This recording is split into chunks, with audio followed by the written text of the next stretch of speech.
This is the fifth and last in a series of videos covering the experiences that spurred me to question my religion and later to identify as an atheist. I'm hoping that reviewing my experiences will help to refine my thinking and create a record that I can look at later.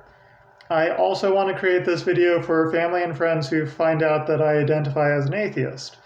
In-person conversations have frequently been quite frustrating, so I'm going to try using a video recording as a way to communicate the major experiences and thought processes that led to my non-belief.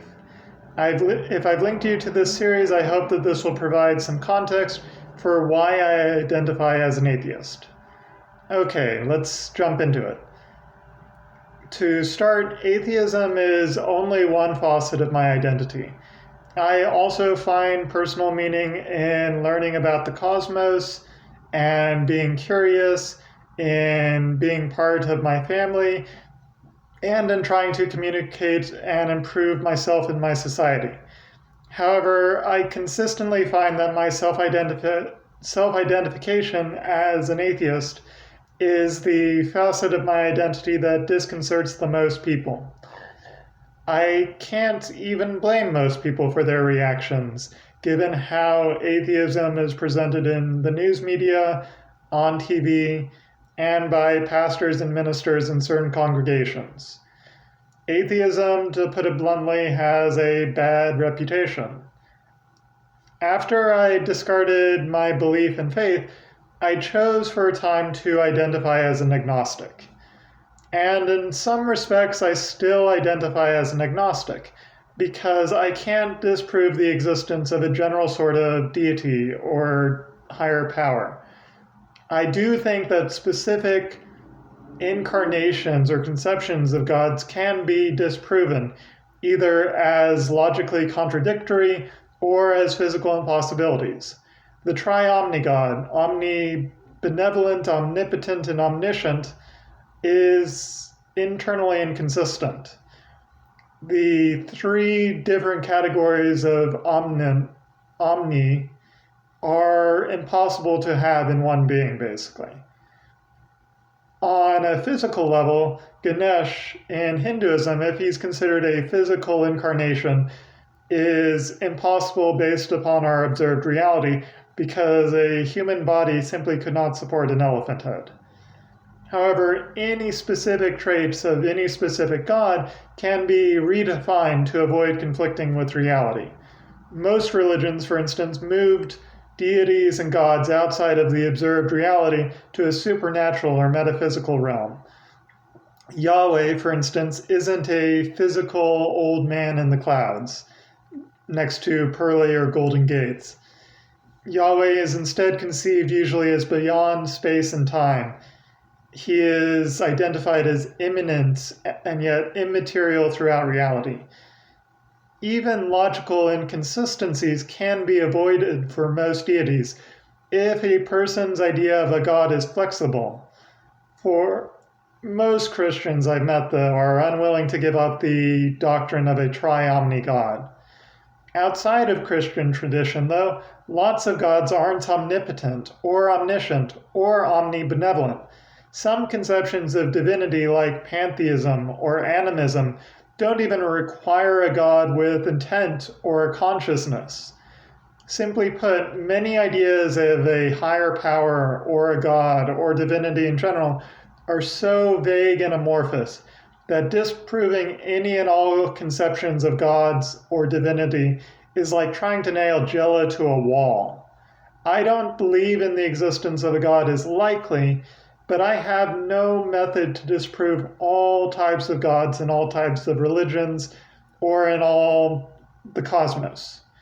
And in the absence of a working methodology to disprove all types of gods or God or a higher power, I identified as an agnostic. And yet I found that my use of agnostic confused people who were genuinely curious about my perspective. And the confusion boiled down to one simple fact. My use of agnosticism didn't completely coincide with the colloquial usage of agnosticism. Agnosticism in a casual conversation is usually identified as a halfway point between atheism and theism. Theists believe in gods. Atheists don't believe in gods. And agnostics are this midway point conceptually between atheism and theism, and are commonly considered uncertain either way. However, I used agnostic in a more limited way to define my conception of knowledge and certainty.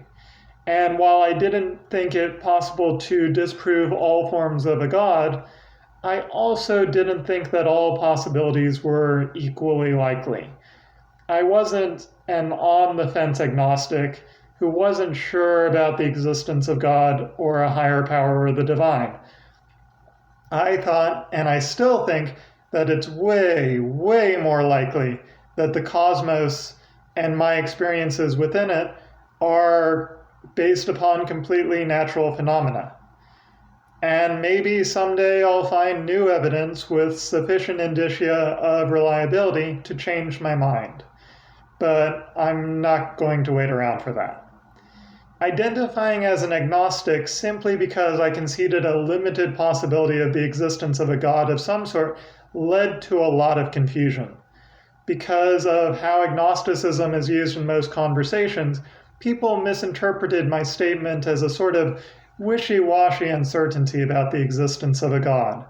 People also assumed that I was agnostic about the Christian God, Yahweh, while I had long since concluded that the classical omnipotent, benevolent, and omniscient God was internally inconsistent. Conversations about this were difficult in the best of times, and confusions regarding my basic principles, my perspective on non-belief, certainly didn't help to form a meeting of the minds or allow for a good, engaged conversation. After a particularly frustrating discussion, I was going back through the conversation in my head, and I realized that we'd been talking past each other. It was quite clear when I was reviewing what I remembered that we had used the term agnostic in entirely different ways. And it was partly my fault for using a term that I knew had such a common colloquial definition that differed in such substantive detail from the way that I used the term. I decided that from that point on, identifying as an atheist more accurately reflected my thoughts and experiences. To try to give a little context around my thoughts, I'm going to borrow a concept from the scientific method. While it's imperfect, I think it provides some explanatory power for why I chose to identify as an atheist, despite an inability to completely refute the existence of a God. Anyway, in the scientific method, a hypothesis is a prediction or an explanation that is proposed by someone about how reality works that is tested by an experiment. And if our observations generally match what a hypothesis predicts, then we are said to adopt the hypothesis as far as its explanatory power within the experiment. But experiments don't always match what we expect. And in those cases, scientists and humanity have developed an alternative to the hypothesis, which is called the null hypothesis. The null hypothesis is simply that there is no relationship between the variables being studied, that the results of the experiment are likely due to chance, or are not significant in terms of the idea being investigated. On a strict level, I recognize that this is not directly analogous to my perspective on non-belief, because as far as my non-belief is concerned, my subjective experiences are not repeatable, although they certainly inform my non-belief and my values. Still, I think the analogy serves a useful function. My experiences have not established a God, or gods, or the divine. each time I tested my beliefs, whether in the Christian conception of God or Yahweh, or in spirituality, I found that less and less of any sort of belief remained. It couldn't be morality, because I know many people who try to be ethical without reference to a God, and morality varies widely from individual to individual. In fact, too often I have seen these strongly religious fail to consider the ethical implications of their actions and base their morality solely on edicts or orders from their ministers and pastors. It couldn't be facts and truth because there's no reason or way for me to choose one form of Christianity over another, or one religion over another. Unlike science, religions in general lack an internal mechanism for identifying and correcting errors. And I hate to say it, but from the outside of Christianity, it's quite easy to see some of the assumptions and weaknesses of Christian doctrine. Now, that said, some forms of Christianity have a much less doctrinal stance. And those people can sort of believe in it as a general tool for service or hope in a better life or things like that. At the end, I still try to just believe in hope and beauty, but I found that faith can deceive. And it's certainly not a useful tool for me to determine the truth of a claim or evaluate information. And it's too readily usable a blind spot for confirmation bias. Now, have I read every single religious text, considered every single article, or every possible permutation for God or deities or the divine? No. There isn't enough time in my life to waste it like that. And while I'm still interested in religion on a sociological level, I do have to live my life. And I did try hard to preserve my belief system at each step. I tested my faith against my ethics, my morality, my knowledge of science and the cosmos, and my personal experience. And for me, being an atheist is less important than testing everything about my thoughts and exercising care in how I think and in how I form my etymology. The thought processes, the research, self-reflection, and the methods that led me to identify as an atheist are more important than the conclusion that there's likely no God.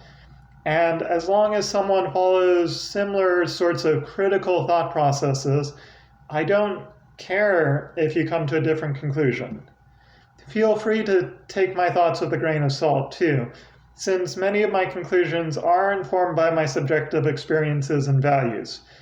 And I know that there are aspects in Christianity and in religion in general that I find deeply concerning. But I hope that this provides an explanation beyond those concerns for why and how I identify as an atheist. I'm sorry that this turned out longer than I had planned, but hopefully these videos provide at least some context to my friends, family, and my future self about the thoughts and experiences that drove me to leave religion, leave faith, and to identify ultimately as an atheist.